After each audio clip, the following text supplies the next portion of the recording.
हाँ बेटा।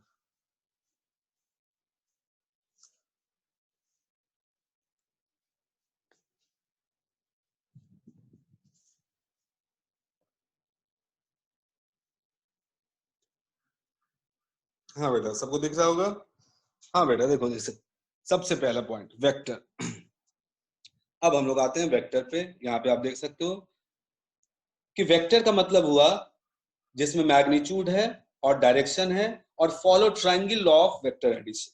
अब बेटा आप बोलोगे ये ट्रायंगल लॉ क्या है, इसे हम लोग आगे देखेंगे। यही मतलब यही है कि वेक्टर अलजेब्रा जो है वो स्केलर अलजेब्रा से डिफरेंट है। तो इसलिए जो है इसके लिए एक डिफरेंट लॉ के थ्रू जो है इनका एडिशन होता है, मल्टीप्लीकेशन होता है, सब्ट्रैक्शन होता है, जिसे हम लोग ट्रायंगल लॉ के थ्रू डिस्कस कर सकते हैं। ये हम लोग बेटा आगे नेक्स्ट क्लास में डिस्कस करेंगे। अभी आप बस ये ध्यान रखिए कि फिजिकल क्वांटिटीज को दो पार्ट में डिवाइड किया गया है, स्केलर एंड वेक्टर। स्केलर ऐसे फिजिकल क्वांटिटीज हैं जिसमें सिर्फ मैग्नीट्यूड है, मतलब उनको उसको एक्सप्लेन करने के लिए हमें सिर्फ और सिर्फ मैग्नीट्यूड की जरूरत पड़ेगी।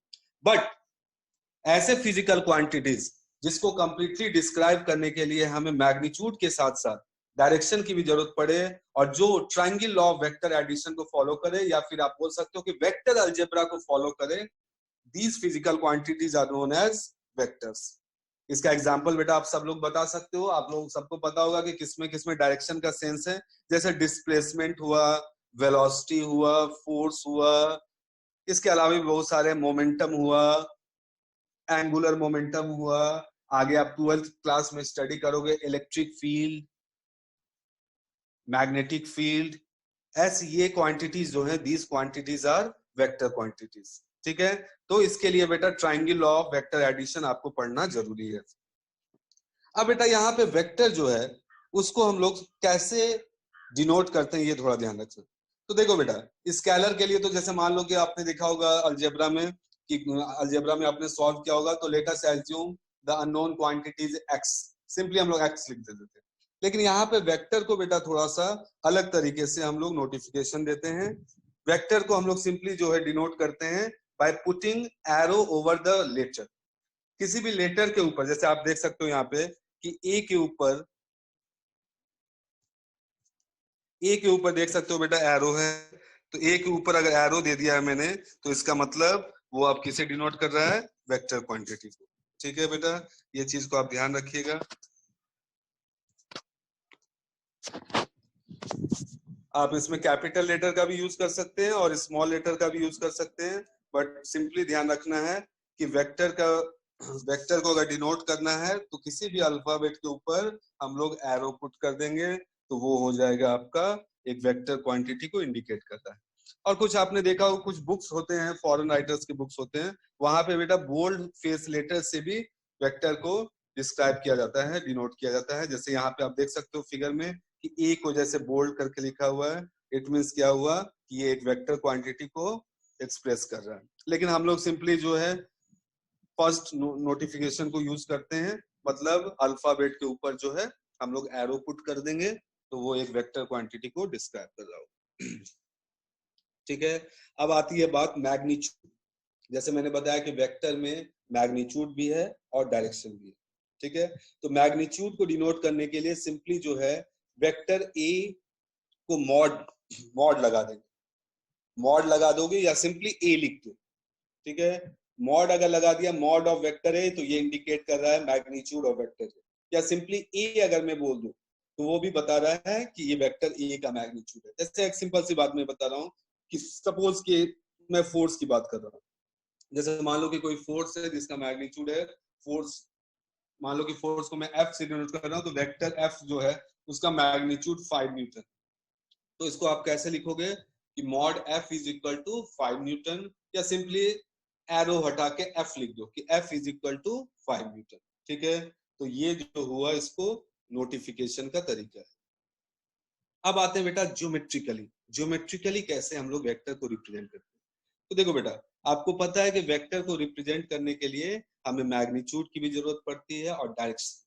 तो अगर इसे मैं ज्योमेट्रिकली या ग्राफिकली रिप्रेजेंट करना चाहता हूं, तो तुम खुद समझ सकते हो कि मुझे एक एरो की जरूरत पड़ेगी, या फिर मैं बोल सकता हूँ कि एक डायरेक्टेड लाइन सेगमेंट की जरूरत पड़ेगी।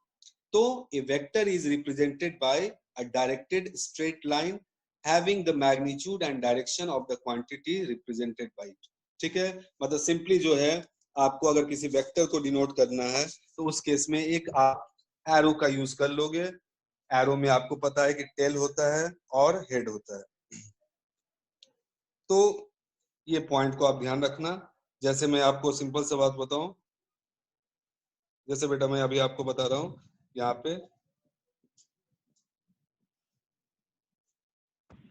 जैसे आप देख सकते हो बेटा कि अगर मान लो कि यहाँ पे ये मैंने एरो दे दी तो ये एक वेक्टर को रिप्रेजेंट कर रहा है। इसमें जो ये पीछे वाला जो है इसको हम लोग टेल कहते हैं और ये जो है आगे वाला हुआ दैट इज योर हेड। ठीक है, अब वेक्टर का जो मैग्नीट्यूड है वो इसके लेंथ के अकॉर्डिंग हम लोग रिप्रेजेंट करेंगे। जितना ज्यादा मैग्नीट्यूड होगा उसके अकॉर्डिंग उसकी लेंथ भी जो है उतनी ज्यादा होगी। जैसे मान लो कि एक वेक्टर ए है, ठीक है, इसको आप ऐसे लिखोगे ए और यहाँ पे ऐसे जैसे।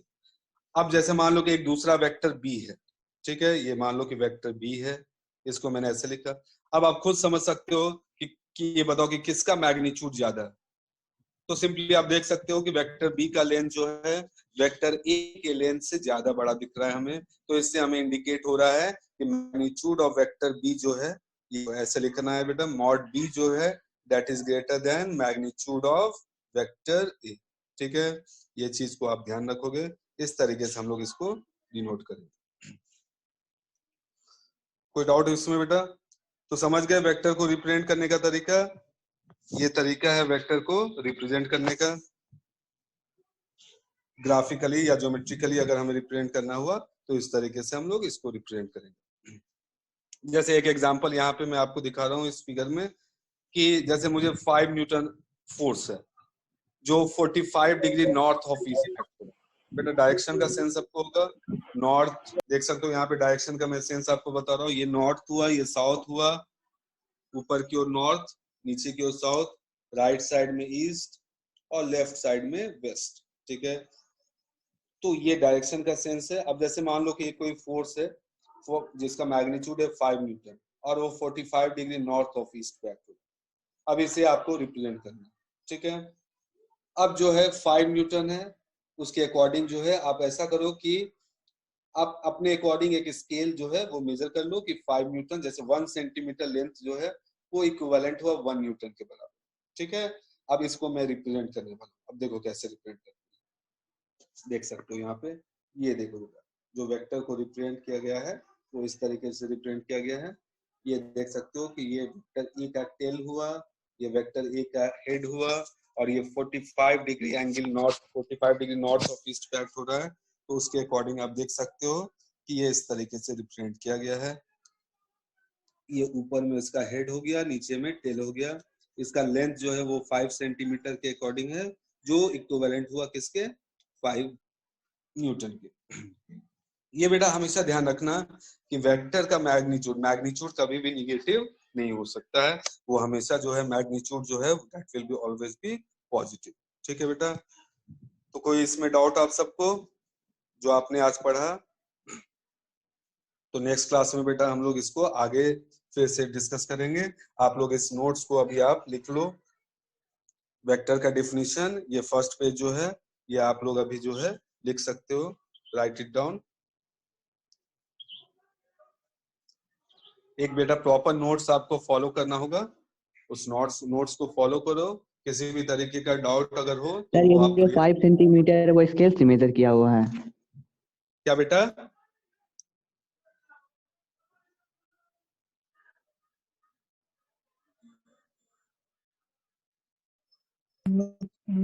सर यूट्यूब पर आएगा कि नहीं ये वीडियो? हाँ बेटा यूट्यूब पे अभी आएगा ये वीडियो, यूट्यूब पे विंग्स एडवेंचर के पेज पे ये अपलोड हो जाएगा वीडियो। ठीक है, और कोई भी डाउट हो आपको जो अभी आज आपने पढ़ा है उसमें से बताइए मुझे कोई डाउट। सर वो जो 45 डिग्री पे 5 न्यूटन सर फोर्स नो है तो डाउट। मतलब 5 सेंटीमीटर लगा तो स्केल से मेजर किया हुआ 5 सेंटीमीटर। देखो बेटा ऐसा नहीं, जैसे इसमें क्या है कि जैसे आप सबको डायरेक्शन का आइडिया होगा, आपने ज्योग्राफी में पढ़ा होगा 10th या 9th क्लास के बुक में, डायरेक्शन का आइडिया होना चाहिए। नॉर्थ देख सकते हो इस फिगर में, जैसे मैं आपको दिखा रहा हूँ, ये नॉर्थ हुआ, ये साउथ हुआ, ये ईस्ट और ये वेस्ट, ठीक है। अब जैसे 45 डिग्री नॉर्थ ऑफ ईस्ट पे मैंने किया, तो 45 डिग्री नॉर्थ ऑफ ईस्ट का मतलब हुआ बिल्कुल बीच से जाएगा, बाइसेक्टर लाइन, नॉर्थ और ईस्ट, मतलब 45 डिग्री एंगल पे जाएगा नॉर्थ और ईस्ट के बीच से, ठीक है। और ये जो है हम अपने कन्वीनियंट के अकॉर्डिंग कि हमें जो है बस सिंपली डिस्क्राइब कर देना है, ऐसा नहीं कि आपको 1 सेंटीमीटर लेंथ ही हमेशा लेना है, ठीक है। ये बस एक सिंपली हम लोग डिस्क्राइब कर रहे हैं। आगे जब आप देखोगे तो आप अपने हैंड रिटेन के अकॉर्डिंग जो है अंदाजे से 5, जैसे मान लो कि मैं आपको एक सिंपल सा बता रहा हूँ कि जैसे मान लो कि बेटा मैं आप एक फिगर में दिखा के आपको बता रहा हूँ कि जैसे मान लो कि मुझे 2 वेक्टर्स है, उसको रिप्रेजेंट करना है। मैं अभी आपको दिखाता हूँ फिगर बना के।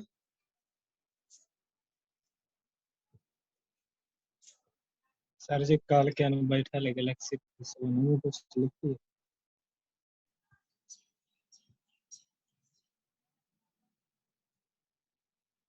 मत पता हमने चलो सर मेरा पेन खराब आप ही खराब है। जैसे मैं आपको बता रहा हूँ कि जैसे मान लो कि 2 फोर्सेस है, 2 फोर्सेस को मैं रिप्रेजेंट कर रहा हूँ। एक है 5 मीटर, तो मैंने ये लेंथ, ये स्ट्रेट लाइन लिया, जैसे मान लो ये 5 मीटर, तो इसमें मैंने अपने अंदाजे से ले लिया कि ये 5 न्यूटन फोर्स का लेंथ, ठीक है। अब जैसे मान लो कि एक और फोर्स एक्ट हो रहा है बॉडी पे, जैसे मान लो कि यहाँ पे एक पार्टिकल या एक मान लो कि बॉल है जिसमें 2 फोर्स एक्ट हो रहा है, एक फोर्स एक्ट हो रहा है 5 न्यूटन इस डायरेक्शन, इसे मैंने इस तरह से दिखा दिया। अब मान लो कि एक दूसरा फोर्स है जिसका मैग्नीट्यूड है 10 न्यूटन, तो आप बेटा ऐसा नहीं कि फिगर में जो एग्जैक्टली मेजर करके अपने अंदाजे से कि 10 न्यूटन है तो इसके अंदाजे से थोड़ा सा इसका लंबाई ज्यादा लेना है, और सपोज कि 30 डिग्री एंगल पे एक्ट हो रहा है इस फोर्स के साथ 30 डिग्री, तो ये देखो जैसे आप देख सकते हो कि इसका लेंथ आपको इससे डबल लग रहा होगा अंदाजे से, तो ये जो फोर्स हो गया ये हो गया आपका जिसका मैग्नीट्यूड कितना है 10 न्यूटन, ठीक है। तो अपने अंदाजे से लेना है बेटा इसको भी। इस पे मैं जैसे मान लो कि इस फोर्स को नाम में दे रहा हूँ F1, तो इस तरीके से वेक्टर F1 आप लिख दोगे, और दूसरा फोर्स से मान लो कि ये F2 है तो यहाँ पे वेक्टर F2 इस तरीके से, ठीक है। तो तरीके से आप इसको डिनोट कर सकते हो। कोई डाउट इसमें बेटा? No sir. ओके, और किसी को बेटा कोई डाउट जो आपने आज पढ़ा है? सर यूट्यूब पे आई है। नो सर हाँ नो बेटा डाउट यूट्यूब पे, सर यूट्यूब पे आई ठीक है। है। हाँ बेटा हो जाएगा, अपलोड हो जाएगा वीडियो, कोई दिक्कत की बात नहीं है। जो भी लेक्चर आप ऑनलाइन, सर इसका पीडीएफ कहाँ मिलेगा? क्या बोले बेटा? इसका पीडीएफ कहाँ मिलेगा? ये बेटा उसी YouTube पे जो है, YouTube साइट पे जो है ना आप जाओगे तो वहां पे जो है आपको इसका जो है लिंक मिल जाएगा। विंग्स एडवेंचर पे आप ओपन करोगे तो वहां पे जो है ये जो भी आपने आज पढ़ा है उसका रिकॉर्डिंग वहां पे होगा, उसे आप जो है वहां से फिर उसको अपने नोटबुक पे कॉपी कर सकते हो। Hello sir. ठीक है सर मेरे पास टाइम। Hello sir. हाँ बोलो बेटा। नेक्स्ट लेक्चर कब होगा सर? वो आपको आ जाएगा, मैसेज आ जाएगा कल या कल होगी। अभी क्लासेस जो सर है अब इनको रेगुलर टाइम टेबल में बेटा आप लोगों को लिंक भेज दिया गया है, और उसमें आप टाइम टेबल नहीं है। बेटा जो आपको टाइम टेबल नहीं मिल रहा है सर। बेटा जो आपको मैसेज आया है उस मैसेज के साथ एक पिक आपको वो किया गया है। बहुत सारे बच्चों ने तो देखा भी है। तो अभी ना TTS चल रहा है, जैसे ट्यूसडे, थर्सडे, सैटरडे, और मैं आपको बता देता हूँ सभी बच्चों को, और बाकी आप उस लिंक में भी देख सकते हैं। ठीक है, तो आपकी जो क्लास है मैं बता देता हूँ तो आपकी जो क्लास चलेंगी बिल्कुल 12 से शुरू हुआ करेंगी। आपकी क्लासेज होंगी ट्यूसडे, थर्सडे, सैटरडे एंड